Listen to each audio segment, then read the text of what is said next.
Hello and welcome to my new video, how to draw a still life with bottles and jugs. In this video I'll show you one way of how to draw a still life. I'm going to use some grey paper, but you could also use white paper, and I'll use a 4B pencil for the line drawing and the shading, and then I'll use a soft white pastel towards the end of the picture just to create some highlights. So I'm going to start this drawing by drawing the ellipse of the top bottle. And I'll just draw a small entrance for this ellipse, and then I'll draw a line of symmetry going straight down from the top ellipse, so that the bottle will be straight and not leaning to one side or the other. And then I'll develop the shape as I go down, drawing any other ellipses as I need them, and I'll make sure that whatever I draw on one side of this line of symmetry, I do the same shape on the other side. If I need an ellipse, and I'm going to make all the ellipses in this drawing the same, making sure that they're the same angle and they haven't got corners at the edge, I'll draw the back of the ellipse as well as the front, because I find that just makes it easier to find the right shape for the front of the ellipse. And now here I'm working down towards the base of this bottle, and then I'll do some sides which sort of bulge out, and then once I've got one side, then I'll just copy that on the other side of the line of symmetry, and then I have some sort of bottle. I think now I'll put some details on, maybe some ridging going down, covering around the surface that I've just drawn, which will help create the illusion of a three-dimensional object on a two-dimensional piece of paper. I'll keep this a line drawing until I've drawn all of the bottles and jugs that I wish to have, and I have the composition that I think will work, and then later on I'll shade it. So these lines up here will just carry on around. So I've got my first bottle done, and now I will place another bottle somewhere else. So I think just on this left hand side I placed it starting with the top again,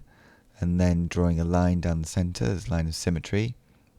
And then it's important to work out where they're going to be placed, so that if they were on a table surface, the bases of all the ellipse would fit in. So this one, it's going to need to be either in front or behind the other bottle, otherwise it wouldn't fit. So I'm choosing to make this one behind the first bottle, and now I just put a little bit of detail as I go along, and then again work out the sides of the bottle that I wish, and drawing on one side and then copying it on the other side of the line of symmetry. So straight away I've got two bottles, and they're just line drawings, but they are working together. So I'll repeat this process throughout this drawing, creating bottles and jugs, making sure that the ellipses are the same angle because of the angle that we're looking at them from, and making sure that each one has a line of symmetry, and so that they're symmetrical left and right, and the bases of them have all got a place to be. Later on in this drawing, I'll clear up some of the lines we don't need, like the back of the lines of the ellipses, and any other lines that I don't need, and then I'll place some pencil drawing with a 4B pencil, just blocking in a tone, maybe just 2 or 3 tones, medium and dark, and I'll let the light tone be the light tone of the grey of the paper. And then at the very end of the picture, I'll put a little bit of highlight in of a soft white pastel. But if you were doing this on white paper, you just leave that stage, because your highlights would be the tone of the white paper that you're using. Anyway, I hope you like this video, and please subscribe to my YouTube channel, Circle Line Art School, for many more art videos, and thank you for watching, and see you next time.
Bye.